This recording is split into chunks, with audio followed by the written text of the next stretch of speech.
I'm Mr. Meeseeks. Look at me. But today on SDL, Russ is off in Canadian land, I think, eating poutine and Tim's coffee.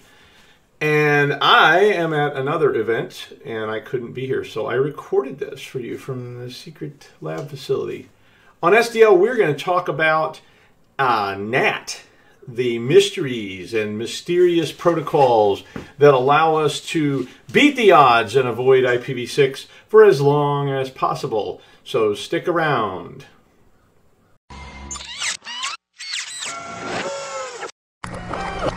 This is a Security Weekly production. Welcome to Secure Digital Life.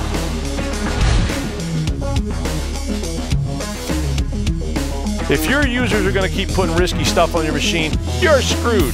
So, Top can help us understand the complexity of blockchain. I was reading through the show notes, man. Oof. In binary, it would be 001. Who cares? But it's probably not significant anyway. Be like you're looking out through the HAL dot, you know, like, oh, hey Dave, Dave. It's like Sims, but with, you know, it would be like Sims instead of AI. It's only.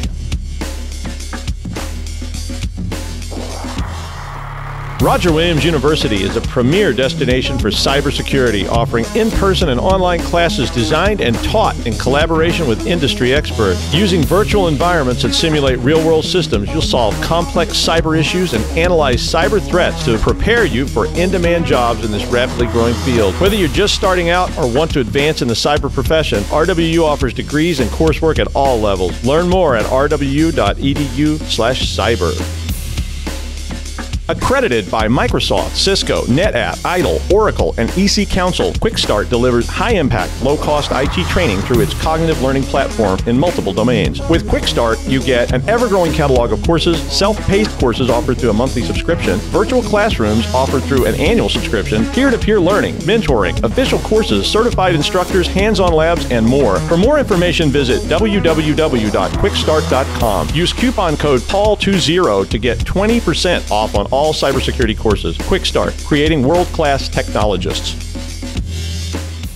Go to IT Pro TV, Security Weekly, or /Security Weekly, and use the code SECWeekly30 to try it free for 7 days and receive 30% off your monthly membership for the lifetime of your active subscription.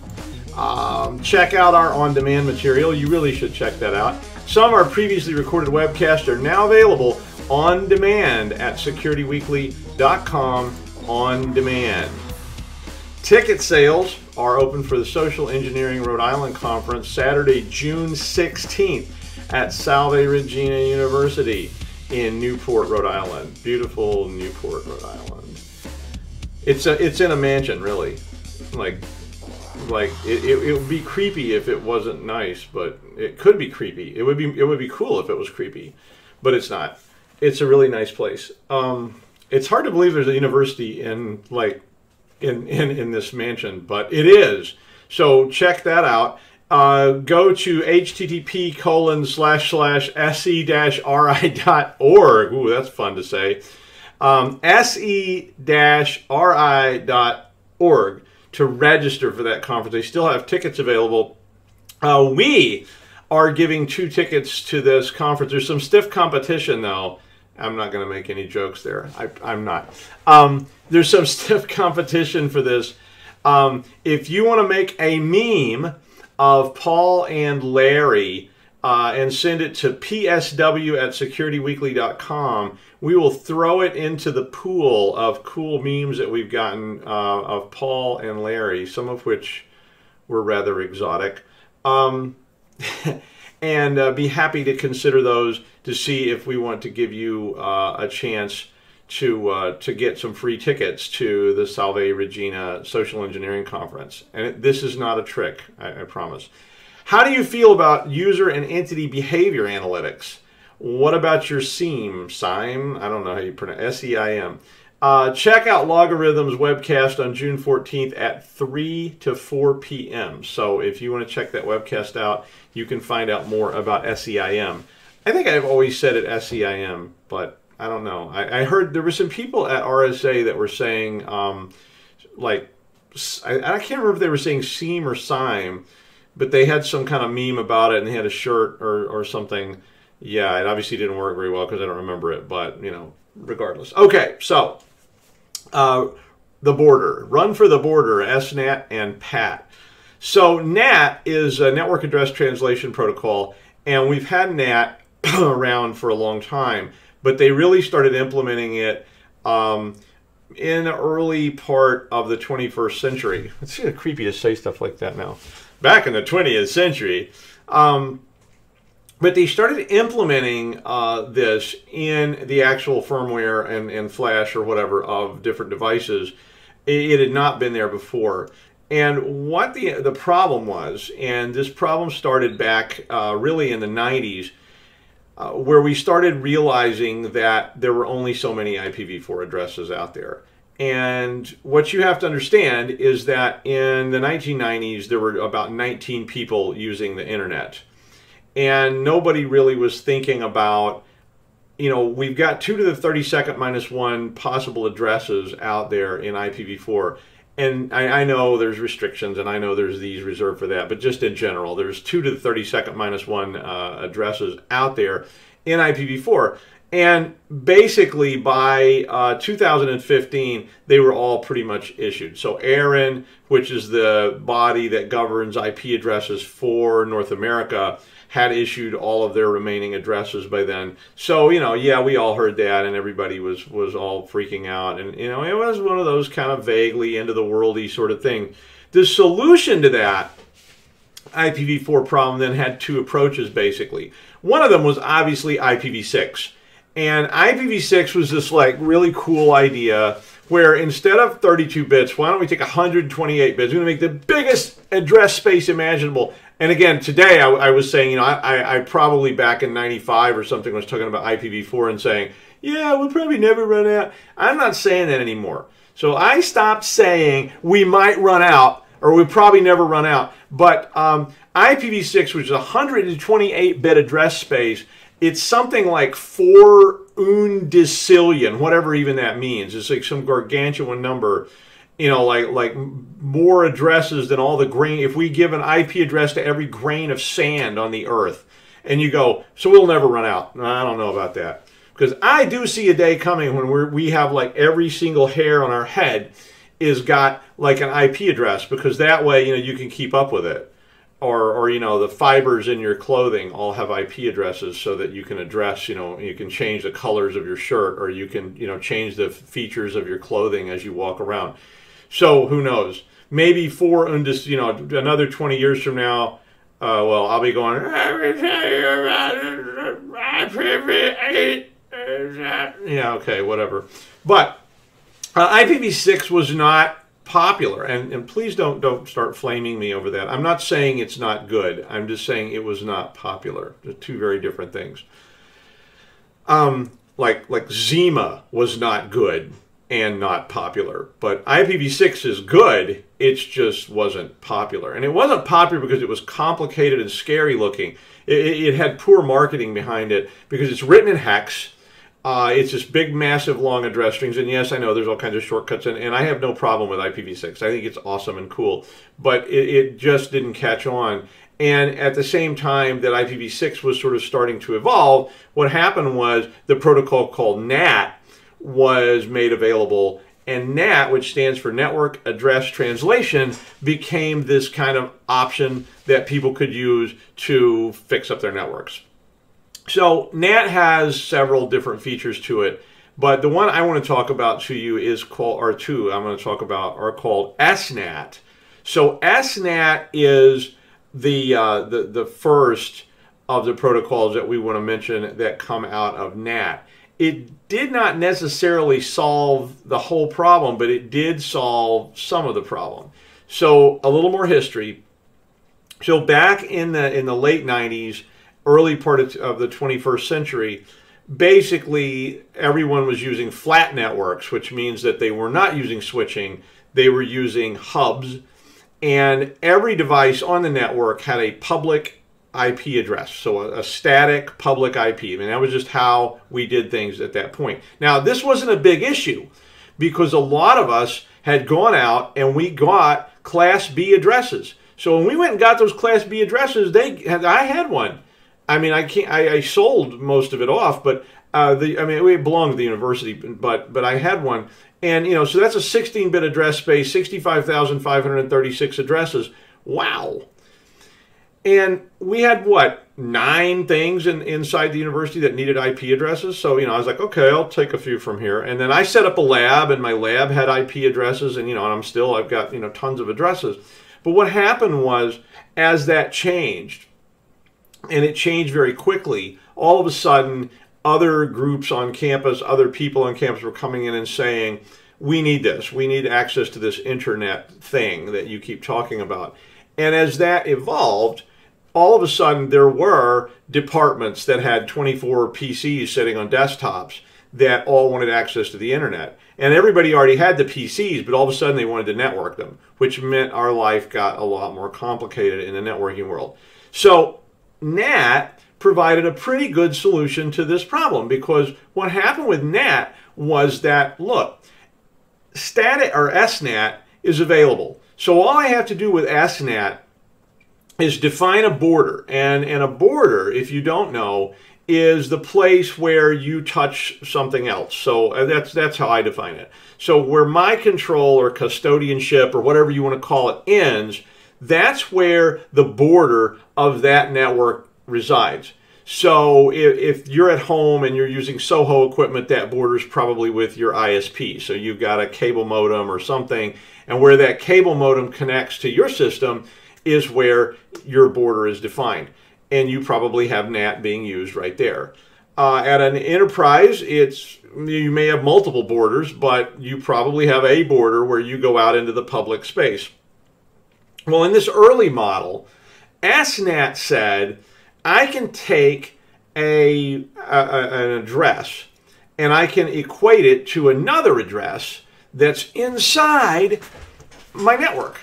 And this is the basis of NAT. And so static NAT, which is what people call SNAT, they never call it SNAT, which just sounds really awful. Like, you know, he had a big bag of SNAT and it broke open and the SNAT went everywhere, and people were running and children were screaming, and they couldn't clean the NAT up no matter what anybody did, and the NAT now I'm doing Rick and Morty, right? So that sounds like an interdimensional TV show. And the SNAT went everywhere, and nobody could control it. And then some of it got on my hands, and I couldn't get it off. And then it started growing, and the SNAT became it. Yeah, okay, I'm gonna stop doing that now. But you get the idea.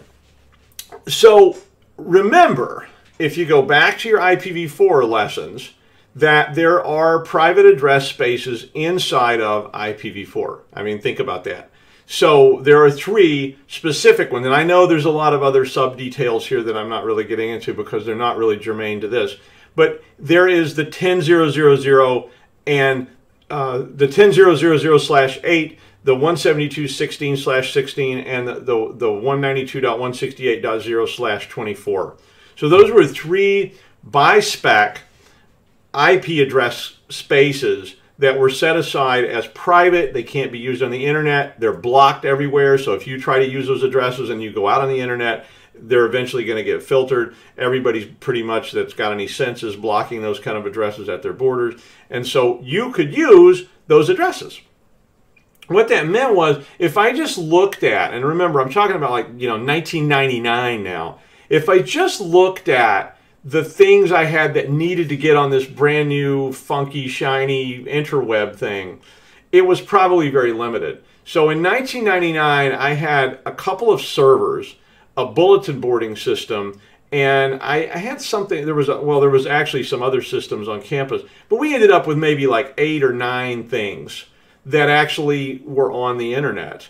And all these other people that were wanting to use the networking, because mostly what those people were wanting to use the network for was they wanted to be able to share printers, they wanted to be able to share files, and do presentations and things. They didn't even know what the internet actually was at that point.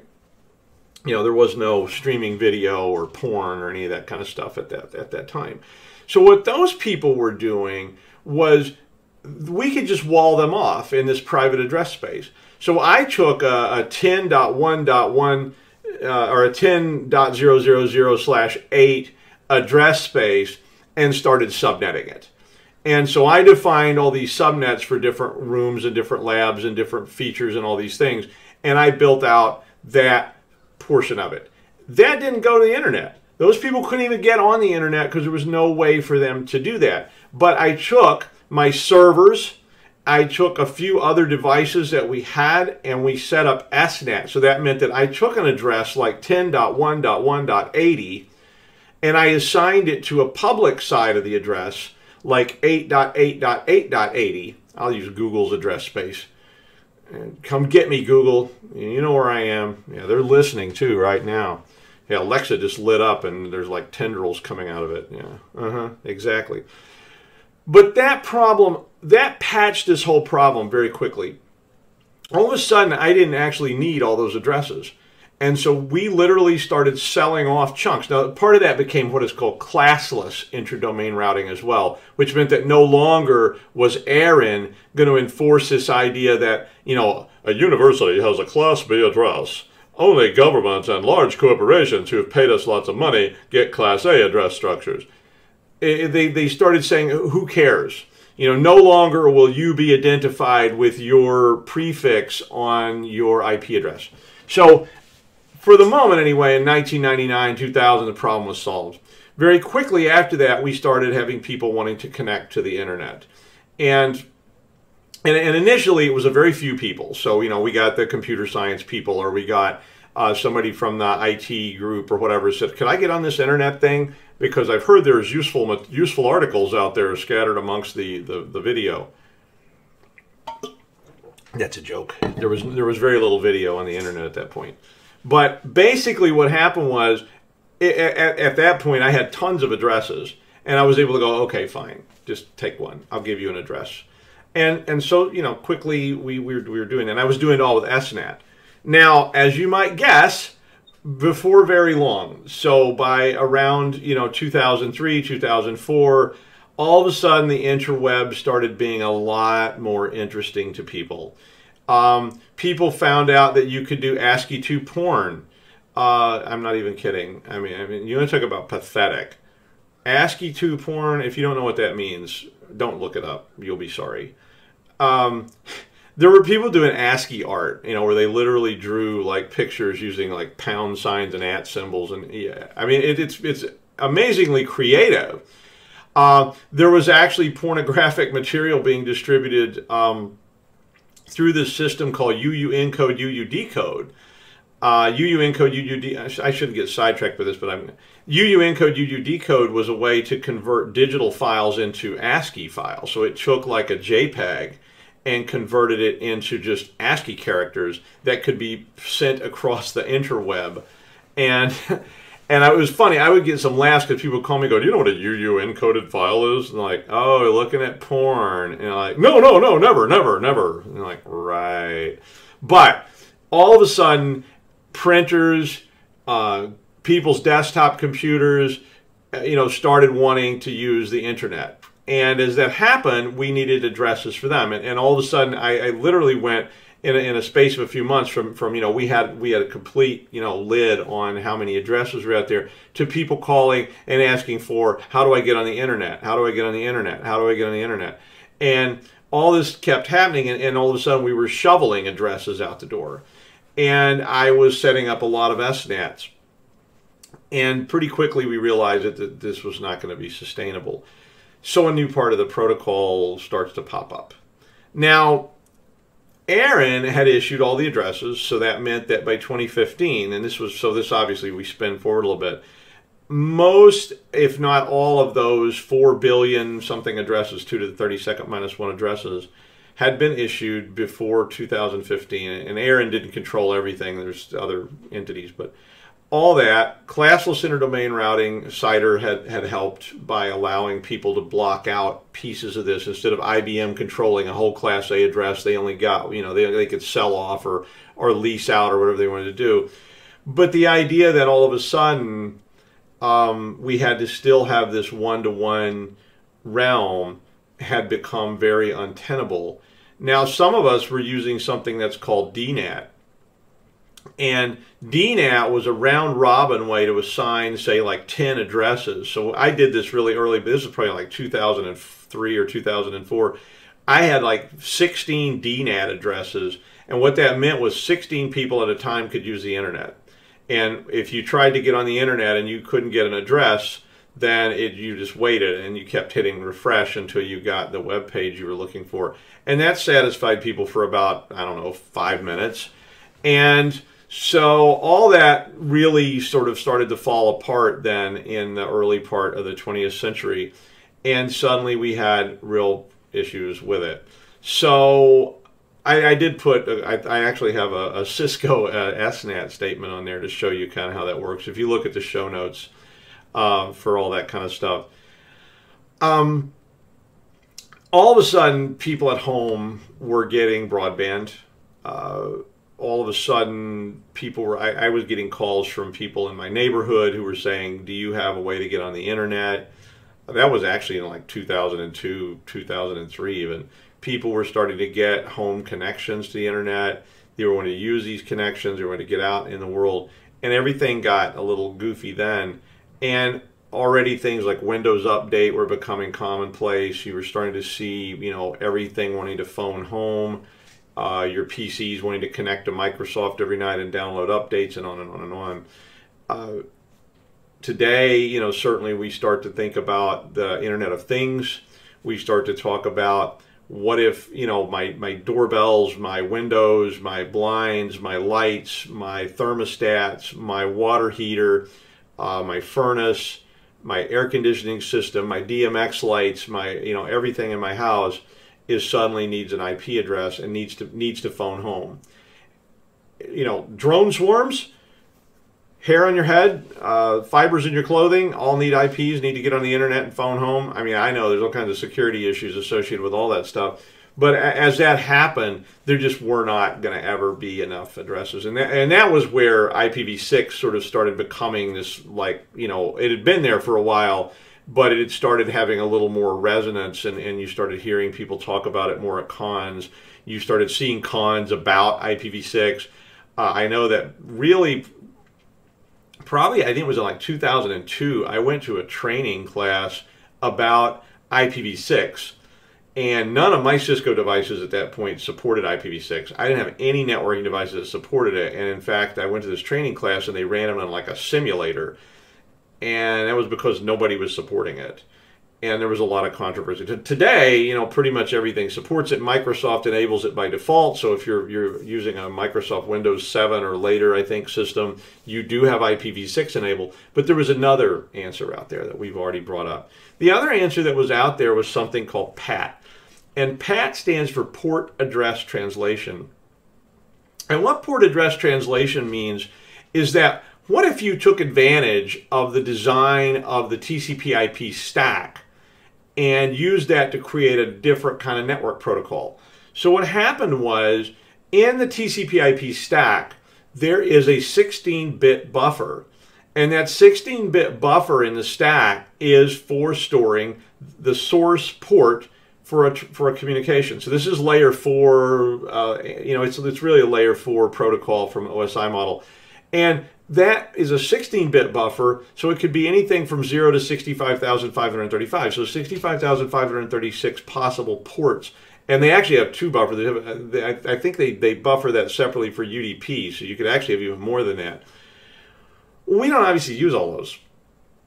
I mean, if you open your computer right now and you do a netstat, you know, -n, you'll see that you have a bunch of stuff open, but you're probably not coming even close to using 65,000 ports. Well, on a router, it was even less.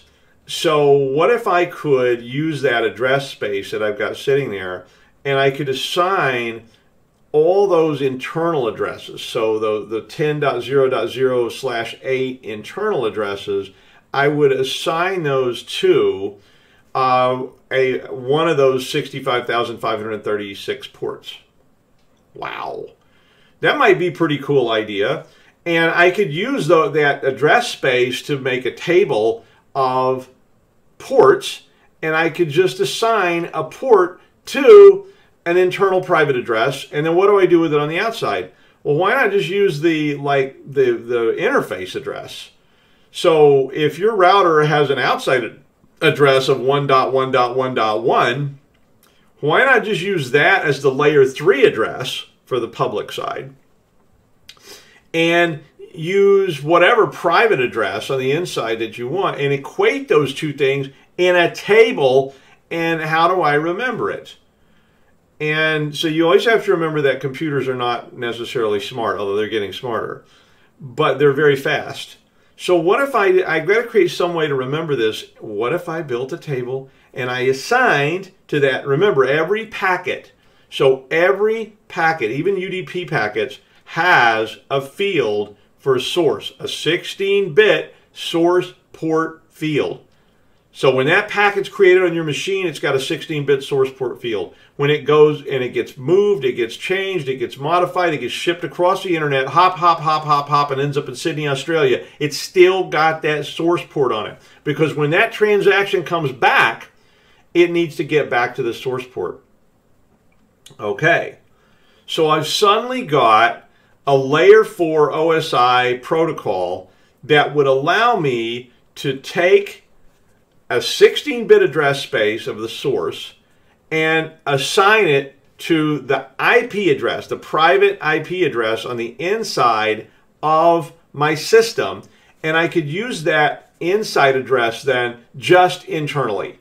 So that means if your address internally is 10.1.1.128,